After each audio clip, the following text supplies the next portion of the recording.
আৰু Laos, Vietnam আৰু শ্ৰীলংকা বিভিন্ন জেগাৰ এই যিটো আজি ইণ্টাৰনেশ্যনেল ফাৰ্ষ্ট ইণ্টাৰনেশ্যনেল টেঙাখাটত হৈছে, তোমাৰ কেনেকুৱা লাগিছে? তোমাৰ ইয়াতে যে আহি পেলাই তুমি যোগদান কৰিছা আৰু as a celebrity you are the মানে most of the very much famous artist from Assam আৰু being a Thai lady and তাই ইয়াত সাতটা এথনিক মানে গ্ৰুপ ইয়াত একত্ৰিত হৈছে আৰু তেওঁলোকৰ এটা ইনহেৰিটেঞ্চ আছে, তেওঁলোকৰ এটা অ'ন কালচাৰ আছে, ভেৰি মাছ মানে এটা বৰ্ণাঢ্য এটা সংস্কৃতি আছে।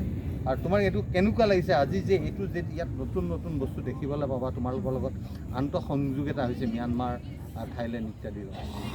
যিহেতু এতিয়া প্ৰথমবাৰৰ বাবে আমাৰ অসমত এটা ইমান ধুনীয়া এটা আৰু এটা ইমান ডাঙৰ এটা ফেষ্টিভেল হৈ আছে, বহুত ভাল লাগিছে। আৰু কাৰণ কেলৈ এটা ৰিলেশ্যন নহয় জানো, আমাৰ অকল আহোমৰ লগত আমাৰ খামিয়াং তুৰুং টাই ফাকে অকল সেইটোৱে নহয়, যিমান টাই আমাৰ মানুহ আছে আমি চবেই একত্ৰিত হৈ পিনি আমি এটা ইমান ধুনীয়া এটা সময় কটাইছোঁ আৰু তাতকৈ আৰু ডাঙৰ একো হ'ব নোৱাৰে। আৰু ইয়াত আহি বহুত ভাল লাগিছে, নতুন মানুহ লগ পাইছোঁ, বিভিন্ন মানুহ লগ পাইছোঁ, বহুত বেছি নিজৰ কালচাৰটো আৰু জানিব পাৰিছোঁ, লগতে বেলেগৰ কালচাৰটো আমি জানিব পাৰিছোঁ, তাৰে বহুত ভাল লাগিছে। আৰু এটা সংস্কৃতিৰ আদান প্ৰদান হৈ আছে। ঠিক আছে, ভাল লাগিল।